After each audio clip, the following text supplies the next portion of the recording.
Guys, आपका मेरे YouTube channel study point पे स्वागत है। आज मैं आपको क्लास 8 मैथ की एनसीईआरटी बुक का चैप्टर 1 नेचुरल नंबर का एक्सरसाइज 1.1 के बारे में पूरा टॉपिक इंट्रोडक्शन देने वाली हूँ इस वीडियो में। मैं आपको अब इंट्रोडक्शन स्टार्ट करते हैं। गाइस, इस वीडियो में हम इंट्रोडक्शन देखेंगे। अगर ये इंट्रोडक्शन आप बहुत अच्छे से समझ जाओगे तो आप जो एक्सरसाइज क्वेश्चन है बहुत इजीली कर पाओगे। हम ये स्टार्ट करते हैं। नेचुरल नंबर क्या होता है, क्योंकि चैप्टर का नाम भी नेचुरल नंबर है तो होते क्या है, पहले हम नेचुरल नंबर भी तो समझेंगे। All number that can be write as p upon में q, where p and q are integers. For example 5 upon में 2, 3 अपॉन में 4 एंड 9 अपॉन में 6 एक्सेट्रा। वो सभी नंबर जिसको हम पी क्यू की फॉर्म में लिख सकते हैं या वो इंटीजर्स हो, उसे हम क्या कहते हैं, नेचुरल नंबर। फॉर एग्ज़ाम्पल यहाँ पे हमने ले लिया है 2, ठीक है, 2 अपॉन में 4। तो 2 अपॉन में 4 ले लिया, तो ये हमारा क्या होगा, नेचुरल नंबर। ठीक है गाइस, चाहे वो माइनस में हो चाहे वो प्लस में हो। अगर माइनस का 2 अपॉन में 1 होगा तो ये भी हमारा इंटीजर्स होगा, चाहे वो ऐसे हो कैसे भी। ठीक है, पॉजिटिव में देखते हैं, पॉजिटिव में भी देखते हैं। तो पॉजिटिव नेगेटिव मैंने 2 एग्जांपल ले रखे हैं, 2 अपॉन में 9, 6। तो 2 अपॉन में 9 तो नेचुरल नंबर है, 6 क्या नेचुरल नंबर है? यस, 6 नेचुरल नंबर है, क्योंकि 6 अपॉन में 1।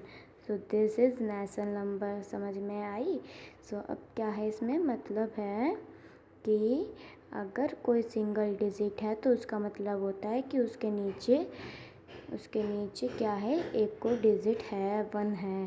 ठीक है, अब देखते हैं। फॉर एग्जांपल मैंने 2 ले लिया तो उसके नीचे 1। ठीक है, नेगेटिव में भी सेम ऐसी है। मैंने नेगेटिव के 2 एग्जांपल ले रखे हैं, माइनस का 2 अपॉन में 6 और माइनस का 6 अपॉन में 1। ठीक है, प्रॉपर्टी क्या होती है? हम इस चैप्टर में प्रॉपर्टी के बारे में पढ़ेंगे। प्रॉपर्टी होती है जो मतलब प्रॉपर्टी यूज़ होते हैं, प्रॉपर्टीज़ यूज़ होके क्वेश्चंस बनते हैं एंड उसके आंसर्स होते हैं। क्लोजर प्रॉपर्टी इस चैप्टर में 4 प्रॉपर्टीज़ दी गई हैं हमें। क्लोजर प्रॉपर्टी के बारे में पढ़ेंगे कि होती क्या है, हम हर प्रॉपर्टी का मतलब समझेंगे। क्लोजर प्रॉपर्टी क्या होती है? क्लोजर प्रॉपर्टी होती है, अगर हमारा ये डिजिट है, फॉर एग्जांपल हमारी ये डिजिट है, ठीक है, ये डिजिट है हमारी। अब कैसे करेंगे हम इसे, हमारी ये डिजिट है तो हमारा आंसर क्या आएगा, 7 अपॉन में 4। तो हमारा क्या है, नेचुरल नंबर में। ठीक है, समझ आ गया गाइस? वो डिजिट जिसे ऐड करने के बाद नेचुरल नंबर लिख ले तो उसे हम कहते हैं क्लोजर प्रॉपर्टी। ठीक है गाइज, हमने यहाँ पे एग्जांपल ले रखा है 2 अपॉन में 4 प्लस में 5 अपॉन में 4। ये हमने एग्जांपल लिया है, इसका आंसर क्या है हमारा, 7 अपॉन में 4। तो क्या ये हमारी नेचुरल नंबर है? Yes, this is natural number. ठीक है गाइज, आगे क्या करते हैं, सब्ट्रैक्शन। व्हाट इज सब्ट्रैक्शन में करके देखते हैं। सब्ट्रैक्शन में करने के देखने के बाद देखा है हमने, हम देखते हैं क्या आएगा। तो 3 अपॉन में हमने एग्जांपल लिया है, 3 अपॉन में 5 माइनस का 1 अपॉन में 5 इज इक्वल टू 2 अपॉन में 5। मतलब आंसर क्या आया हमारा, 2 अपॉन में 5। मतलब ये भी हमारा किस में आया guys? Yes, this is natural number में आया ये भी। ये भी हमारी क्लोजर प्रॉपर्टी है। हम देखते हैं मल्टीप्लाई में कर। मल्टीप्लाई में हमने करके देखा। हम देखते हैं, मैंने एग्जांपल लिया है 6 अपॉन में 4 मल्टीप्लाई 2 अपॉन में 3। मेरा क्या आंसर आया दोनों को मल्टीप्लाई करने के बाद, 12 अपॉन में 12। तो ये काट दिया मैंने, इक्वल टू में 1। अब मुझे कमेंट्स में बताना कि क्या ये हमारा नेचुरल नंबर है या नहीं। हम देखते हैं कमेंट्स में बच्चों को समझ आया नहीं आया। ठीक है, अब देखते हैं डिवाइड में आपको ये सॉल्व करना है खुद। मैं आपको बस बता देती हूँ कि अगर आप CD लो तो CD अगर लो, फॉर एग्जांपल अगर आप CD ये डिजिट लो CD, तो इसकी जगह क्या लेना, इसकी जगह मतलब ऐसी डिजिट लेना जिसका सॉल्व करने के बाद 0 ना आए। फॉर एग्जांपल मैंने यहाँ पे 4 लिया है, तो अगर आप ये डिजिट लोगे 4 अपॉन में 2, सो वो तो ऑब्वियसली 0 आने ही वाला है, सो ऐसी डिजिट नहीं लेनी। तो कम्यूटेटिव प्रॉपर्टी क्या होती है? कम्यूटेटिव प्रॉपर्टी सेकंड प्रॉपर्टी हमारी। सो पहले हम मतलब समझते हैं। तो मतलब समझते हैं क्या होता है इसका मतलब ये है कि अगर हमने 2 + 4 लिया है इक्वल टू 6 और 4 + 2 ले लिया तो 6, इसका मतलब ये है कि अगर हमारी प्रॉपर्टी में मतलब अगर हमारी डिजिट आगे हो तो 6 आएगा, अगर पीछे हो जब भी 6 आ रहा है तो मतलब वो कम्युनिकेटिव प्रॉपर्टी है। सो देखते हैं कि ऐड में होती है नहीं होती। सो समझ आ गया आपको कम्युनिकेटिव प्रॉपर्टी होती क्या है। सो अब ऐड में देखते हैं कि इक्वल आया ही नहीं आया। मैंने एक एग्जांपल लिया 2/5 प्लस का 2/5। सो 4/5 प्लस का 2/5, तो दोनों का इक्वल आया, तो इसका मतलब ये है कि ये इक्वल है, मतलब हमारी ऐड में कम्यूटेटिव प्रॉपर्टी इक्वल आई है। ठीक है। सो सब्ट्रैक्शन में देखते हैं गाइज। तो सब्ट्रैक्शन में मैंने देखा तो क्या आया आंसर मेरा। मैंने पहले एग्जाम्पल लिया 1/5 माइनस का 3/5। ठीक है। तो मैंने क्या कर दिया, 3/5 को आगे रख दिया, 1/5 को पीछे रख दिया। फिर मेरा क्या आंसर आया है कि माइनस का 2/5 और इधर आया 2/5 प्लस का। सो इसका मतलब ये है कि दिस इज़ नॉट इक्वल। समझ आ गई गाइज? आई होप आपको समझ आ रही होगी कम्यूटेटिव प्रॉपर्टी और क्लोजर प्रॉपर्टी आपको समझ आ गया। अब मल्टीप्लाई में करके देखते हैं हम। सो मल्टीप्लाई में करके देखते हैं। मल्टीप्लाई में मैंने करके देखा। सो देखते हैं 1/4 मल्टीप्लाई 2/3 इक्वल टू 2/3 मल्टीप्लाई 1/4। तो 2/3 को मैंने आगे रख लिया एंड 1/4 को मैंने पीछे रख लिया। तो मेरा आंसर क्या है 2/12 एंड 2/12, मतलब this is equal and this is equal multiply में यूज़ होती है। ठीक है। तो डिवीज़न में देखते हैं। डिवीज़न में करने के बाद डिवीज़न मैंने एग्जांपल लिया है 6/4 डिवाइड 2/3 2/3 डिवाइड 6/4। तो मैंने यहाँ पे मल्टीप्लाई क्यों करा, बिकॉज मैंने इस डिजिट को मैंने क्या कर दिया, रेसिप्रोकल। ठीक है गाइस। सो रेसिप्रोकल करने के बाद मेरा क्या आंसर आया है, रेसिप्रोकल आपको समझ आता होगा कि क्या होता है रेसिप्रोकल। अगर नहीं आया तो मैं अभी मतलब आगे वीडियो में आपको बताऊंगी कि रेसिप्रोकल, इसे अभी छोड़ देते हैं, आगे बताऊंगी कि रेसिप्रोकल होते क्या है। ठीक है। सो रेसिप्रोकल हम ले लेते हैं, मतलब रैशनल के डिजिट में अगर हमारी डिवीज़न रैशनल नंबर में हो रही है तो हम रेसिप्रोकल कर लेते हैं। ठीक है। सो अब देखते हैं कि हमारा इक्वल आया नहीं आया। तो ये हमारा इक्वल नहीं आया, तो this is not equal, division में इक्वल नहीं आया। ठीक है गाइज। सो हमारी थर्ड प्रॉपर्टी क्या है, एसोसिएटिव प्रॉपर्टी। इसका मतलब हम समझेंगे, हम दो प्रॉपर्टी का मतलब समझ चुके हैं। सो अब देखते हैं हम थर्ड प्रॉपर्टी का मतलब क्या होता है। अब हमने एक फॉर एग्जांपल एक डिजिट ली है, ये मैंने डिजिट ले ली। अगर आप मुझे बताएं, अगर मैंने इसे ब्रैकेट में लेके इसे पहले सॉल्व किया, इसे बाद में किया, और या इसे पहले सॉल्व किया इसे बाद में किया, तो कोई फ़र्क आएगा? तो हमें यही हमारी होती है कि अगर हम किसी डिजिट को पहले मल्टीप्लाई प्लस करके बाद में प्लस करें, अगर वही आंसर आया है सो हमारी वो एसोसिएटिव प्रॉपर्टी होती है। ठीक है। सो मैंने एक ऐड में लिया है, रैशनल में लिया है, एंड वो मल्टीप्लाई डिवाइड सब्ट्रैक्शन सबने ले रखा है। तो देखते हैं क्या कैसे हम लेते हैं। तो 4 प्लस में 2 प्लस में 6। सो मैंने यहाँ पे भी सेम वही करी है।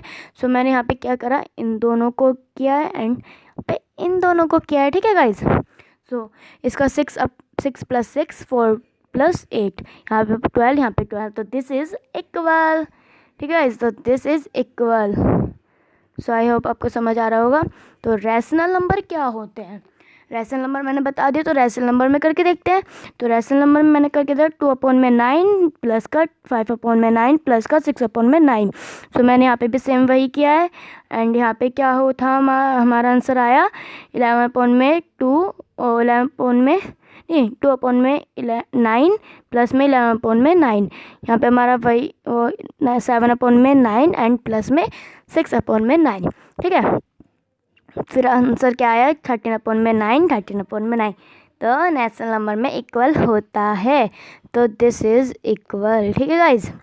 सो अब देखते हैं सब्ट्रैक्शन में, ये हमने सब्ट्रैक्शन में कर रखा है, सो ये हमने सब्ट्रैक्शन में कर रखा है, ठीक है। सो मैंने क्या डिजिट ले रखी है 4 अपॉन में 5 माइनस का 6 अपॉन में 5 माइनस का 3 अपॉन में 5, यहाँ पे मैंने वही डिजिट लिया, बस मैंने यहाँ पे इन दोनों को ब्रैकेट में लिया है एंड यहाँ पे इन दोनों को ब्रैकेट में लिया है, ठीक है। सो यहाँ पे मैंने इन दोनों को लिया है एंड यहाँ पे मैंने इन दोनों को लिया है, ठीक है। सो यहाँ पे मैंने इन दोनों को माइनस कर दिया था एंड यहाँ पे बचा था हमारा 4 अपॉन में 5, यहाँ पे हमारा 3 अपॉन में 5 बचा था लास्ट में। सो हमने करके देखा तो हमारा क्या आंसर आया इसका, प्लस का आया है, प्लस का 1 अपॉन में 5 और यहाँ पे माइनस का 1 अपॉन में 5, तो दिस इज़ नॉट इक्वल, ठीक है guys, this is not equal, ये इक्वल नहीं है। तो तब सब्ट्रैक्शन में हमारा इक्वल नहीं आया। अब देखते हैं हम मल्टीप्लाई में करके देखते हैं हम। तो मल्टीप्लाई में मैंने डिजिट लिए 2 अपॉन में 4 मल्टीप्लाई 4 अपॉन में 5 मल्टीप्लाई 2 अपॉन में 3।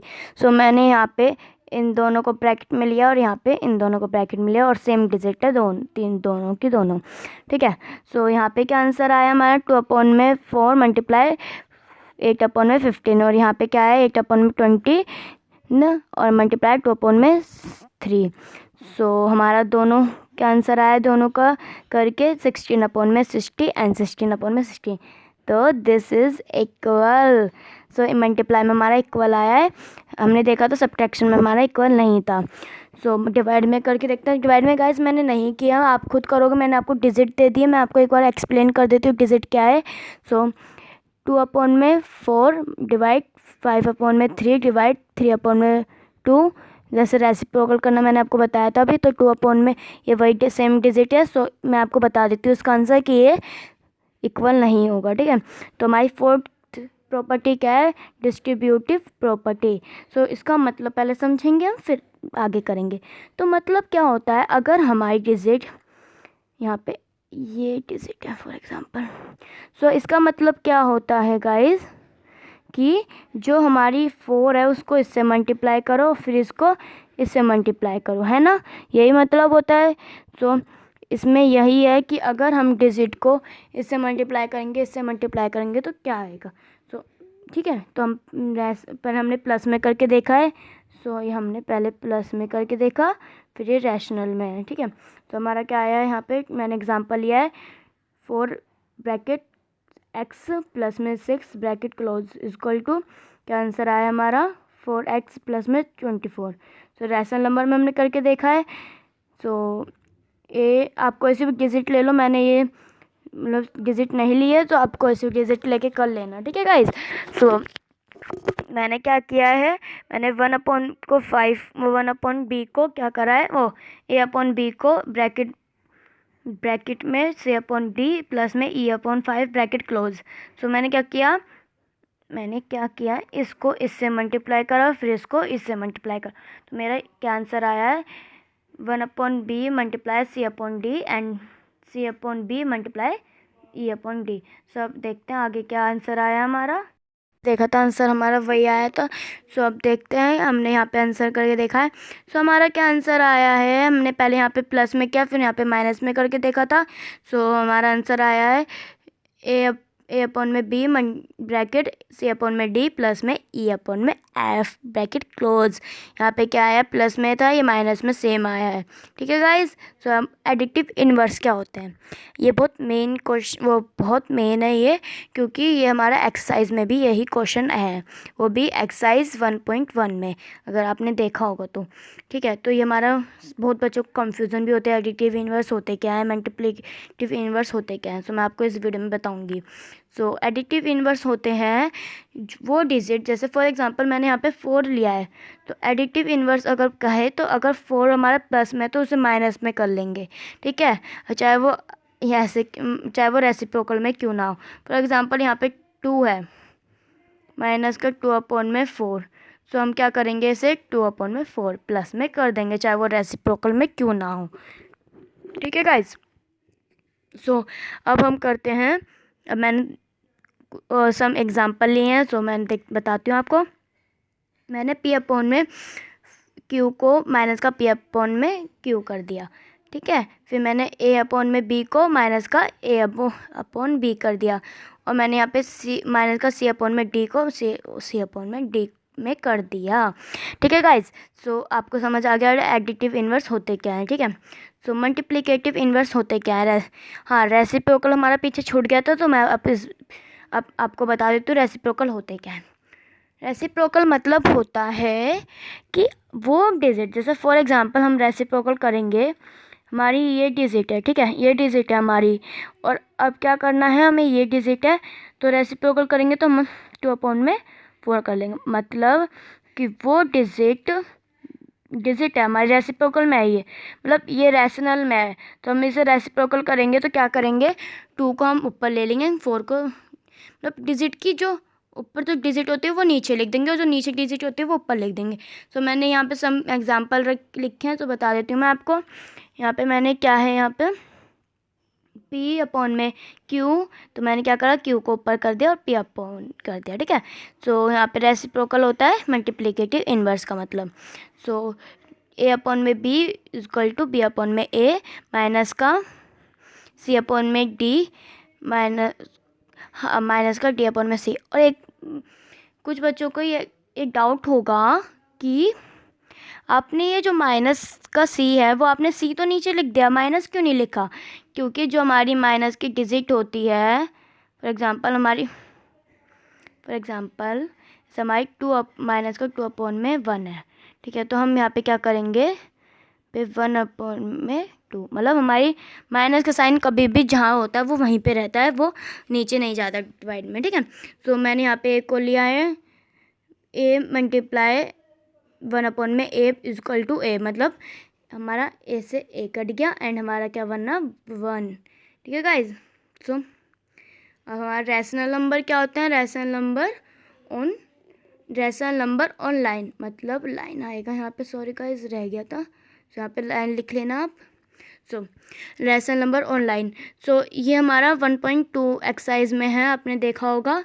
सो rational number on line, number line, मतलब हमें रैशनल नंबर जो होता है, जैसे ये रैशनल नंबर है हमारा, ये हमारा रैशनल नंबर है ना, सो ऐसे हमें नंबर लाइन पे शो करना है। कैसे करेंगे देखते हैं। सो मैंने यहाँ पे नंबर लाइन बनाई है, नंबर लाइन। सो यहाँ पे एक चीज़ देखेंगे कि माइनस है, ये क्या है, माइनस का साइन है, तो यहाँ पे हमने 0 लिया है, फिर माइनस से शुरू कर दिया, एंड यहाँ पे 5 नीचे था, तो हमने 5 माइनस का 1/, में 5 माइनस का 2/, में 5, तो हमने यहाँ पे 5 तक लिया। आप सोचोगे कि यहाँ पे 5 तक क्यों लिया, आप 4 तक भी तो ले सकते थे, क्योंकि अगर हमारी डिजिट ऐसे होती, ठीक है, ऐसे है, माइनस का 5/, में 8, तो हमारा क्या आता, 8 तक ही हम यहाँ तक कंप्लीट करते। ठीक है, यहाँ से हमारी 8 तक ही कंप्लीट होता है। ठीक है गाइज, तो आप आगे भी ले सकते हो, पर 8 तक ज़रूर लेना, जहाँ तक नीचे की जो डिजिट होगी वहाँ तक ज़रूर लेना है। सो हमारा आ गया है नंबर लाइन पे माइनस का 2/, में 5, तो हम यहाँ पे सर्कल बना देंगे। ठीक है गाइज। सो अगर आपको मेरी वीडियो अच्छी लगे तो इसे लाइक एंड सब्सक्राइब अच्छे करना प्लीज़। सो ये आप मतलब तो अगर ये जो आप मेरे मेन टॉपिक है, अगर ये आप अपनी नोटबुक में नोट करोगे तो आप इजीली सारी एक्सरसाइज कर पाओगे। सो मैंने ये मेरी सेकंड वीडियो है, तो मैं फर्स्ट वीडियो का लिंक डिस्क्रिप्शन में दे दूँगी। And guys bye.